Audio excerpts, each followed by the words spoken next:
Hello Internet, Seth Skorikowski, and welcome back to the next exciting episode in my review / game diary / war stories for the Traveler mini scenario, The Mystery of BT-SHT 365, a module that has a lot of problems, but we still had a lot of fun with. Now, since my last episode, my group has now completed the entire thing, which took us about 34 hours worth of playtime. Today's thrilling episode will cover Act 2, The Rescue. But it's not going to cover the whole Act 2. As I said in my last episode, the second act of this 4-act scenario is by far the longest, and it really should have been split up into two different acts, the first one being the rescue and the second one being Thalassa. I'd originally hoped to cover all of it in a single video, but as you're going to see as this one goes on, this first portion, which is only 3 pages long, covers a lot of ground, or at least it doesn't cover a lot of ground that it really should cover, and it just wasn't feasible to do the entire Act 2 in a single video, so I'm going to have to split it up into 2 different ones.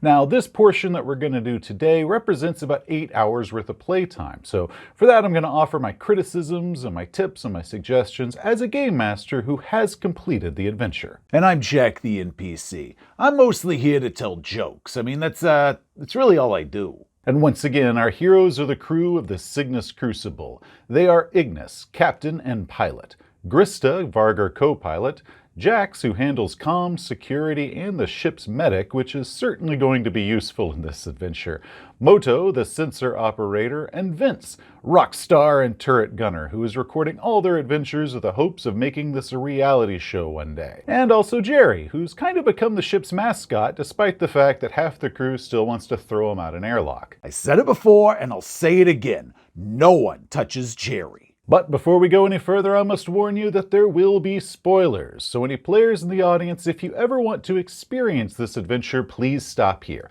But send your Game Master this way to get tips and suggestions on how to run this adventure for your group.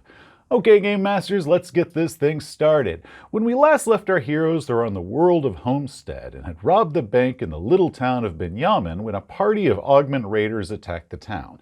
They managed to escape the town, but the sheriff then radioed them up, saying that the raiders had kidnapped his daughter Amelia, and he was begging the travelers for help, getting her and the other townsfolk back. The crew only has 12 hours before they have to meet with Annis and James in order to transfer over the stolen goods, but at Moto's insistence, the heroes decided to help the town. Flying their helicopter back to the downport, they got all their big guns and armor out of the Crucible. Using their sensors, they determined where the raiders' camp was, and that the raiders had a 200-ton safari ship and a 400-ton subsidized merchant ship parked at their camp, which is a few kilometers outside the town of Benyamin. Returning to town, the travelers decided to take a closer look. Using the cover of night, Jax and Vince went over to scout it out. Now, the module gives no map of this camp, so I went ahead and made one. The raiders are set up in a valley, and there's a corral of captured people, their future slaves, and a corral of cattle that have been stolen from the surrounding ranches.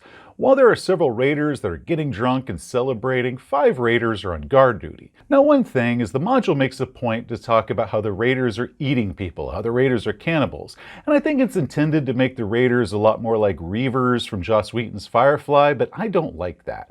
I prefer the depiction of augment raiders from the scenario Maker God, which presents them more like space Vikings, so that's how I went ahead and presented them here. Now, the module does offer an option where the travelers can negotiate with the raiders and get the prisoners freed, which is pretty cool. I like that they do have a roleplay option, that there's more than one way in order to solve this problem, and because Moto has experience with augment raiders, I went ahead and told the player that this is something that raiders do, and this is something that he should be familiar with. The module says that the PCs can negotiate with the raiders, and for 1.5 million credits worth of technology, the raiders will set the prisoners free. 1.5 million? There is no way we could possibly pay that much. You think we could just trade him for Jerry? You leave Jerry out of this. But with some proper skill rolls and some good roleplay, the travelers could then fight one of the augment champions in single one-on-one combat. And if the traveler succeeds, the raiders will be impressed and they'll reduce the price down to a measly 800,000 credits. But in neither case, whether it's the 1.5 or the 800,000, will the raiders allow Amelia to go free, because the leader of the augment raiders has decided that she's going to be his new wife. Okay, 800,000 credits is still way too much. We ain't got that much money and neither does the town. We should know because we're the ones that robbed them. And two, Amelia is the entire reason we're doing this entire thing to begin with, so we kinda gotta get her out of there.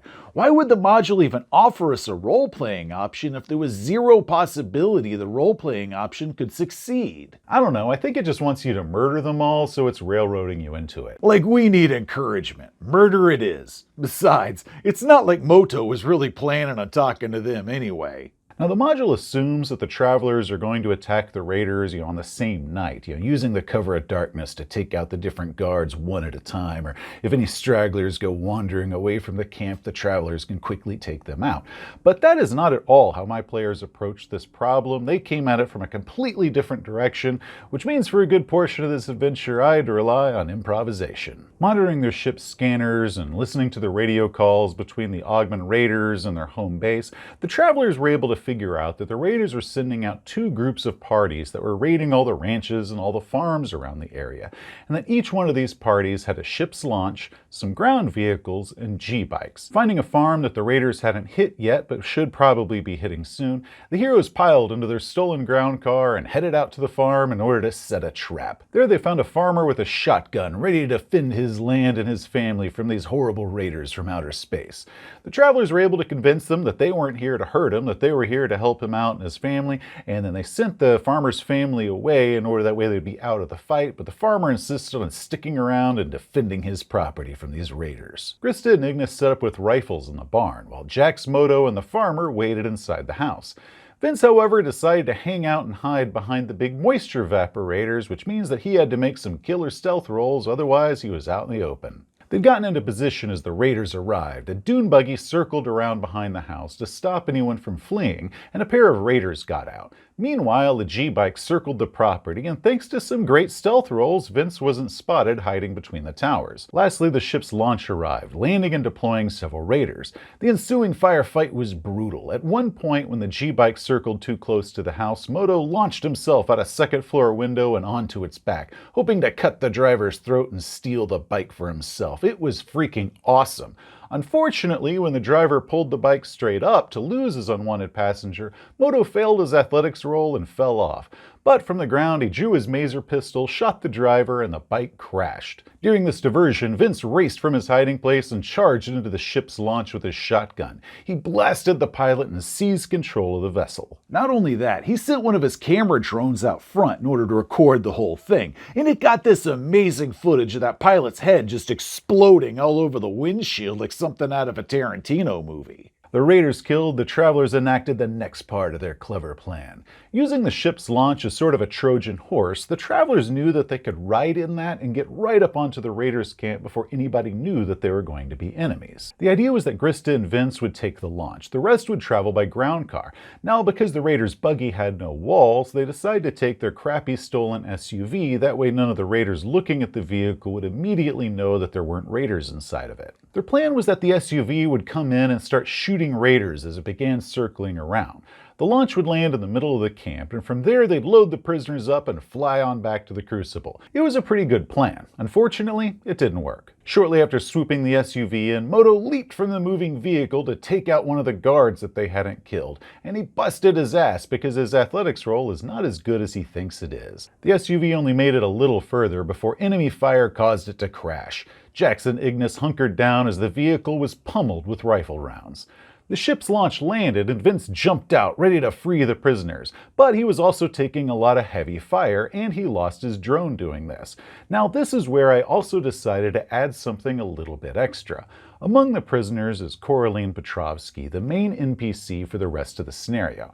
The module has it where the travelers are going to discover her among all the other prisoners, and once they free her, she's going to stand out as somebody special. And she's going to overhear the travelers having a discussion about the robbery that they just did and about this strange map that they found. Yeah, like we're going to talk about that in front of the people we just robbed. Or if the travelers aren't going to be discussing their crimes in front of all these random people, because why would they, she could just openly reveal how she was in the town of Binyamin researching her family history in regards to a missing planet that her family used to rule. The travelers, presumably who have looked at this map that they got out of the Binyamin vault, though mine didn't ever open it, so they don't even know what's on the map, that at that point they would realize that they know where this missing planet is and that they would tell her, we know what you need. But because my players never bothered opening up the case and therefore didn't know about the map, and also because Coraline is supposed to be some sort of badass former agent, she should be formidable, I decided to make her more than some sort of faceless damsel in distress that's among all the other prisoners. So, as the raiders were distracted with the travelers' attack, the travelers watched as one of the prisoners, who was definitely not dressed like one of the locals, pulled a concealed knife out of her boot, slashed one of the guards' throats, grabbed his rifle, and started laying down covering fire as she was ordering all the prisoners to get aboard the launch because she had this taken care of. Who the hell is this lady? Right now, she's my new best friend. I'm gonna name her Karen. With Coraline's help, the rest of the party dashed across the camp and loaded aboard. The raiders, having taken heavy losses, including the loss of their leader, scrambled aboard their own ships and prepared to leave the planet. But before the raiders could get their engines fired up and therefore their turrets fired up, the travelers raced back to Binyamin as big damned heroes. Wow, lady, thanks for rescuing us while we were rescuing you. So what's your story? Coraline tells the travelers that she's descended from an ancient royal line that used to rule a planet 2,000 years ago during the time of the Sindalian Empire. But she doesn't know where it is. She doesn't know anything about it. This planet has been long lost and forgotten. All she knows is that it was somewhere in the Outrim Void. Okay, that's pretty cool, but what are you doing in this crappy little town on this crappy little planet? The module really doesn't explain this outside she was in this little town doing research, which I think is a pretty weak reason. You need to give them a little bit more than this. So this is how I changed it. Using her skills and contacts as an agent, Coraline learned that the Donavals, who are in Building 6, are experts on Sindal history and collectors of several rare and valuable artifacts. She learned that several artifacts were being sent to Binyamin, including an ancient star map with an unknown planet on it. Now, this was sent there by Jedico, which Coraline knows that despite their public persona, have a serious dark side and a black ops division. Now, the map was originally owned by the Donavals, but was leased to Jedico. Now, Coraline intended to break into the bank and steal this map for herself, and she even saw the travelers as they were breaking into the bank that night, but before she could contact them and reveal herself, that's when the raiders attacked and they captured her, and she wasn't able to speak to them in time. She also tells them that since she started looking for her family's missing planet, which, by the way, the planet's name is Vermada, the module wants to keep this secret. They try to keep the name of the planet secret for a long period of time, but I don't know why she wouldn't know the name of the planet that her family used to rule. She knows so much other stuff about their family that why wouldn't she know the name of the planet that they were from versus, maybe she doesn't know the address and where to find it. But anyway, once she started looking for the planet, people have been trying to kill her. That's why she was initially afraid to make contact with the travelers when they arrived in Binyamin, because she saw them, but she wasn't sure if they were maybe here to stop her, so she was a little apprehensive and didn't want to make contact with them at first. Now, Coraline doesn't know why anyone is trying to kill her because she's looking into her family's past, but all she's heard is rumors of somebody named Silvaria, and she knows there's a woman with a cybernetic arm. Now, this backstory that I added might be a little bit weak, but it's a hell of a lot more than what the module adds, which is pretty much zero and has no foreshadowing about the enemy at the end or anything like that. So, Game Masters, if you decide to run this adventure, you definitely want to add some sort of backstory or some details that Coraline can give them, because the module really isn't going to help you out with that. So you think that map was among all the stuff that we stole from the bank? I don't know, we never opened it up to look and see what was inside of it, but we gotta turn it and the rest of the loot over to Annis and James in like an hour, so what's it worth to you? Coraline offered the travelers 20 grand just to look at the map, and the travelers of course agreed to that. But it was done inside of a locked room with the travelers basically looking over her shoulder because they were afraid she might try to up and steal it from them. Opening the large flat case, they discovered an ancient star map. On it, there is a planet that doesn't appear anywhere in the normal charts. Batshit 365? Sounds like my ex-girlfriend. Am I right, fellas? No one gripe about this map is Homestead. If the map is supposed to be from the time of the Sindalian Empire, the name in the world profile code is wrong. According to the Traveler Core book, during the time of the Empire, it was a garden world named Sinray with a population in the billions. But the map shows Homestead's code as it is now, not then. Now, Coraline believes that this planet was her family's planet, and she offers to hire the travelers in order for them to take her there. Now, if they don't have a ship of their own, if the travelers arrived on Homestead because Annis and James flew them there and they don't have a ship of their own, she's going to offer them her ship as payment for doing the job, which is a super souped-up far trader named the Shenanigans, which seems like a pretty extreme payment for her to give. It's kind of like asking somebody if they can give you a lift to the airport, and you say, I don't have a car, and they're like, oh, hey, here's my Ferrari. Take me to the airport in my Ferrari, and then you can keep it. While the module doesn't list the price of the Shenanigans, which you're going to need the price in order to determine the maintenance cost, a fast and dirty build of the ship using High Guard, it came to over 143 million credits, mostly due to the data core and conscious AI. Now, since my players already had a ship, the Cygnus Crucible, I told them that Coraline didn't have a ship of her own, but she offered to pay the travelers for the job 1 million credits each, which, while yes, that is a lot of money, it is certainly a hell of a lot less than a $143 million starship to do a basic job. 1 million each? Holy crap, lady, you got yourself a deal. But first we gotta finish our deal with Annis and James. We've got like 15 minutes? Holy crap, guys, we gotta go now. Now, the meeting with Annis and James, so the travelers drop off all the stolen goods and they get paid for that first job they did in the bank heist, that is not given at all in the module. In fact, Annis no longer appears in the module from the moment after he gives them the job. There's no summary of him asking about the raiders or any answers that he might have about questions if the travelers kind of ask about these weird boxes that they got from the vault. So I think the module should have included kind of just a brief little summary of what's going to happen once they talk to Annison after they get away from the robbery. For my game, the meeting went pretty smoothly. He paid the travelers and he also had to inspect the goods, which means the travelers finally got to see what was inside those cases they wouldn't open. Now, among them are 2 black orbs, each of those about the size of a basketball, and those occupied 2 of the other cases. Now, the orbs, which really aren't explained at all in this scenario, there's some sort of star map, but they can only be activated by a scion, which our group doesn't have, so no one in the group could have activated them to kind of see what they were and get some weird questions about them. So Annison had some of his flunkies that were with him. You know, one of them kind of picked up one of the balls, put his finger on the little rainbow buttons on either side, his eyes rolled up, and he got a bit of a nosebleed, and he nodded and said, yeah, the goods are good. And that's when the travelers knew that this was some sort of technology that required psionics in order to use it. Once paid, the travelers headed back to the starport. They sold the ship's launch they had stolen from the raiders for a screaming deal, but it still took a few days for the buyer to get all the money together in order to pay for it. That done, the heroes left Homestead and started their journey to Thalassa, which is the closest world to BT-SHT 365 and is one subsector over in the Depris sector. But before they left, I decided to add something a little extra here. Once they had refueled at the gas giant, a ship came by and it hailed them and it was telling them that they had a message for Coraline Petrovsky and they were asking if she was aboard. The travelers said she was, and the message was, Silvaria Mario sends her regards. And with that, the ship opened fire.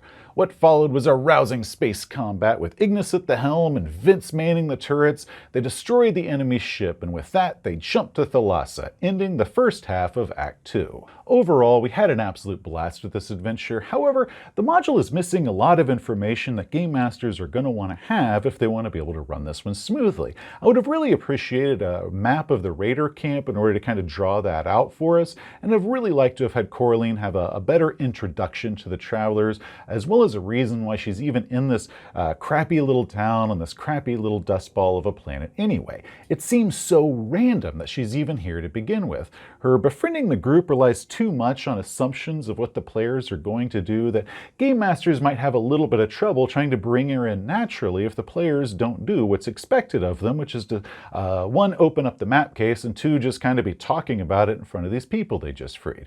Also, while I'm on the subject of Coraline, there is an inconsistency in the module. One page lists her age at being 50, while another says that she's in her late 60s. Also, the module never says why this shipment with the map and the orbs were ever in Binyamin to begin with, and this little hick town, it doesn't even have a starport. Why would this stuff even be here? The special star map has the wrong name and code for Homestead on it. The super expensive ship that they try to give them doesn't have any of the prices listed, and the players are going to need to get a copy of Highguard. One, just to understand what a lot of these gizmos do, as well as reverse build it so they can figure out what the maintenance costs are for it. It could have at least given us a deck plan layout for this ship, so there's no deck plan layout at all. GMs will also need a copy of the vehicle handbook to get information on the Raiders' vehicles, and the central supply catalog for stats on the Chief's chain drive sword, and this is a growing gripe that I have throughout the rest of the scenario.